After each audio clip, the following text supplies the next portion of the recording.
नमस्कार। दीपायन न्यूज़ की PTN health में आपका एक बार फिर से बहुत बहुत स्वागत है।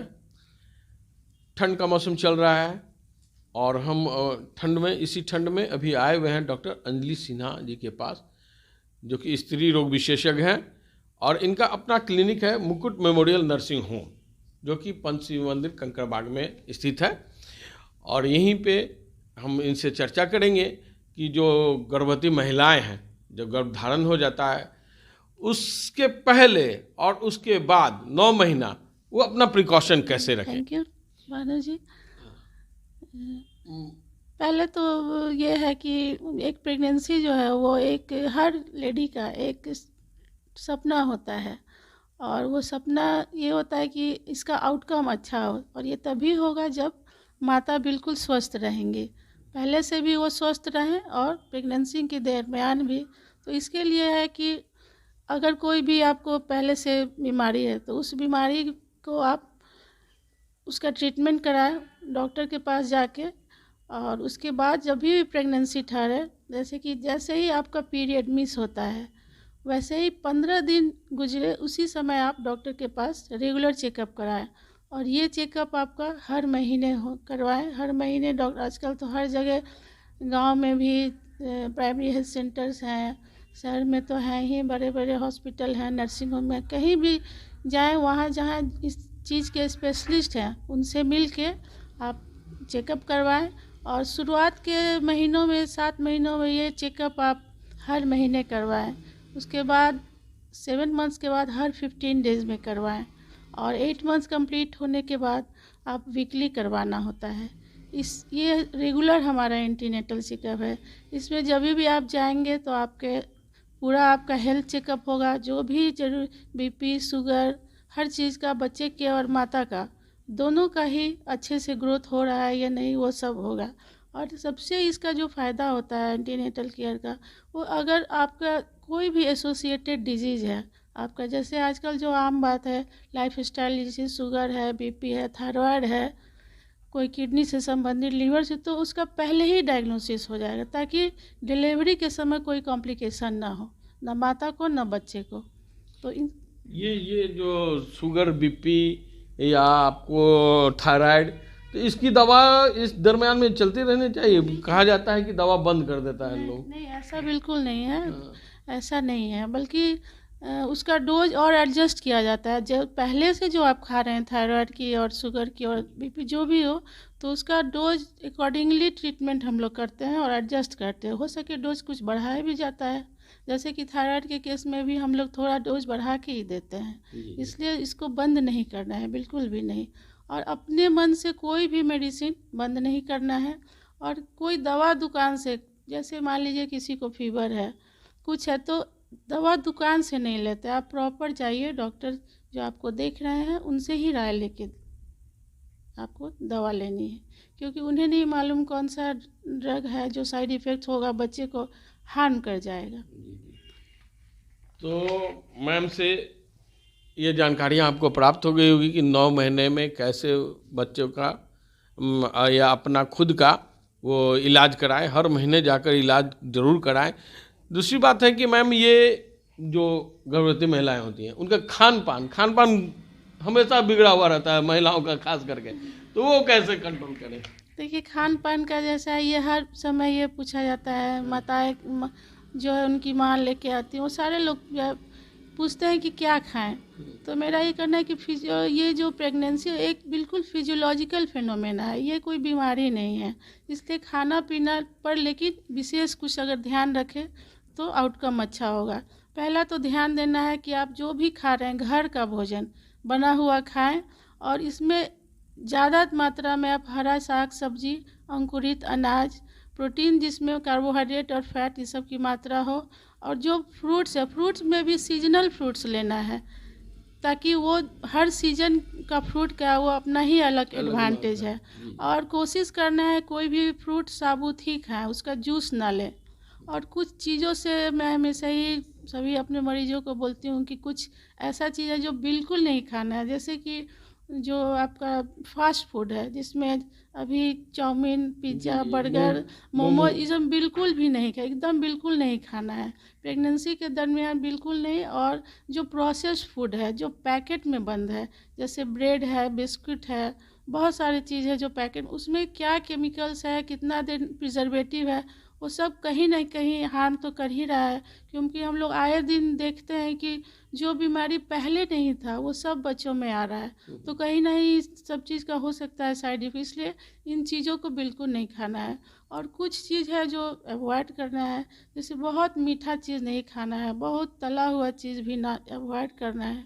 इन सब चीज़ों का अगर हम लोग ध्यान रखते हैं तो प्रेगनेंसी का आउटकम अच्छा होता है। हाँ, एक चीज़ और, एक प्रेगनेंसी में स्मोकिंग अगर कर रहे हैं वो बिल्कुल ना करें, स्मोक ना करें। कोई अच्छा कोई ड्रग वगैरह है वो सब बिल्कुल नहीं लें, उस सब का साइड इफ़ेक्ट्स बच्चे पे और माता पे पड़ता है। तो खान पान में बिल्कुल ध्यान देना चाहिए, खान पान पौष्टिक आहार लें, जंक फूड वगैरह न खाएं, कभी न खाएं। पैकेट जो होता है, पैक किया हुआ जो सामान है, उसको भी न लें। ये हमारी डॉक्टर साहिबा का एक निर्देश है, जिसको आप पालन कर सकते हैं। पालन करेंगे तो आप स्वस्थ रहेंगे, बच्चे भी स्वस्थ रहेंगे। ये तो बात हुई खान पान पे। लेकिन मैम, जैसे रूटीन चेकअप हर महीने कर रहा था, फिर भी कुछ परेशानी आ जाती है, तो उस परेशानी को कैसे दूर करें? ये ऐसा है कि हम लोग के एक बोलते हैं मेडिकल भाषा में कुछ डेंजर साइंस है। जैसे रूटीन तो आपको जाना है, लेकिन इस दरमियान कभी भी आपको अगर बहुत ज़्यादा हेडेक हो, बहुत ज़्यादा पेट में दर्द हो, वॉमिटिंग हो रहा है, या फिर ब्लीडिंग हो, वाटरी डिस्चार्ज हो, या फिर बच्चा का मुंह में जरा भी लगे कि हमारा कम हो रहा है, तो उसमें ये नहीं देखना है कि मेरा शेड्यूल नहीं है। कभी भी हो वो डॉक्टर के पास तुरंत आपको जाना है, ताकि उस समय रहते हर चीज़ का इलाज हो जाए। जनरली देखा गया है कि आजकल जो है 9 महीना पूरा जल्दी हो नहीं पाता है, प्री मैच्योर बच्चा होने की संभावना ज़्यादा हो जाती है। किन कारणों से? प्री मैच्योर समझना है कि उसमें बहुत सारा कारण है, कोई एक कारण नहीं है। जैसे कि बहुत ज़्यादा, जैसे कि ट्रैवलिंग वगैरह हम लोग बिल्कुल मना करते हैं। ट्रैवलिंग है, बहुत ज़्यादा वेट उठाना नहीं है, फिर आजकल तो बाइक और स्कूटी इन सब है, तो उन सब चीज़ों से बचना चाहिए प्रेगनेंसी में। क्योंकि एमनियोटिक फ्लूइड का प्रेशर तो बना रहता है, तो उन सब चीज़ों से अगर बचाव करें, सब रेस्ट लेना है, एक्सरसाइज में वॉकिंग करना है आपको हर 10 मिनट। दिन में एक शेड्यूल बनाइए, सुबह, शाम और दोपहर 10-10 मिनट अगर वॉकिंग करते हैं, और रेस्ट लेना है। रात में 8 घंटे के अलावा दिन में भी खाना के बाद करवट लेट के रेस्ट लेना है। इन सब पर बात पर ध्यान रखें तो इन सब जो भी कॉम्प्लिकेशन है वो कम होगा।